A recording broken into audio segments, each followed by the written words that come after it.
took 9 years of negotiations between India and Pakistan before Indus Waters Treaty was signed in September of 1960.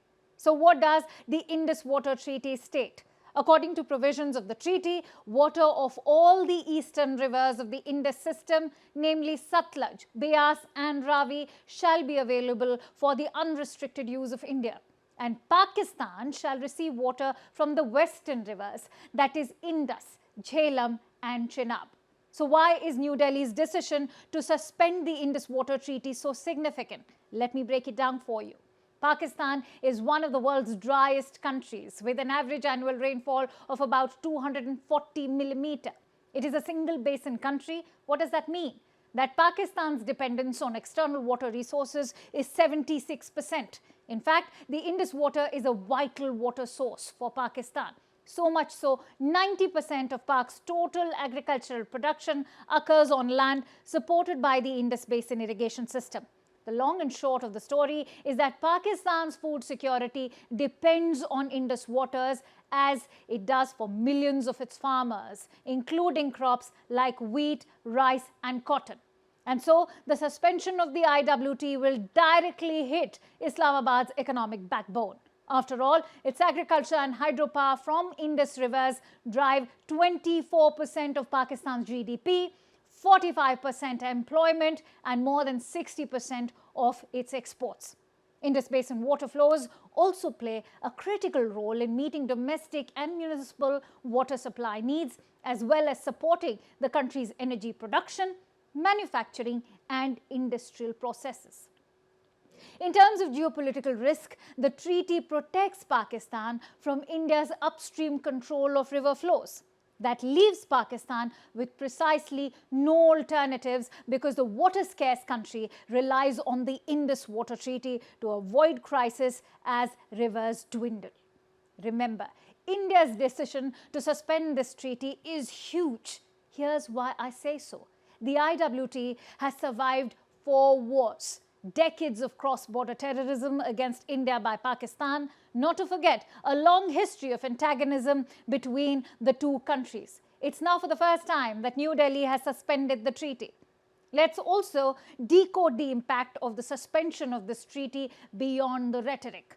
To begin with, what's most important to understand is MAF, which means million acre feet. That is the volume of water that would cover 1 million acres to a depth of 1 foot of water, which is what MAF means.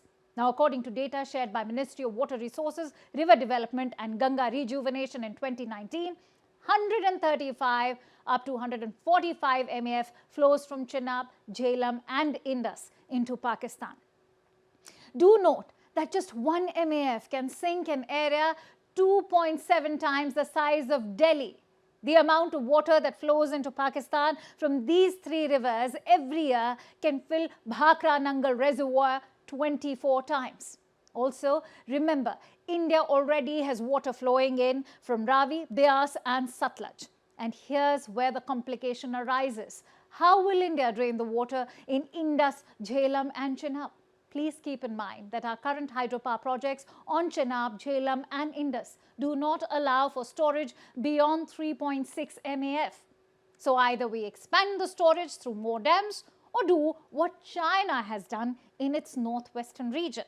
For example, we have China's South-North Water Transfer Project, through which 36 MAF has been moved across 2,900 kilometers in China. The long and short of it, can India imitate China's South-North Water Transfer Project? A living testimony of how the project has helped China in alleviating chronic water shortages in northern China. Perhaps India could look at its own 6-canal project running from Jammu region to other states including Punjab, Haryana, Uttar Pradesh, Rajasthan, Chhattisgarh and even Gujarat. Remember, the dry spell is soon going to hit us. That includes the national capital too.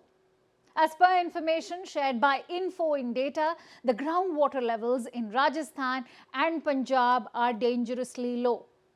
While using Indus waters is challenging due to its own geographical and costing reasons, India can certainly harness water from Pakistan's share of Jhelum and Chenab via canals. It is these canals that can fix India's northern water woes by 75%. It is time that New Delhi realizes that Islamabad will not change. And so, to keep the terror state on a tight leash, India must embrace a multi-canal project to begin with, even if that takes a decade, especially at a time when NCR alone will be a $1 trillion economy zone. Teamed with highway networks, water availability can certainly shape India into an economic powerhouse.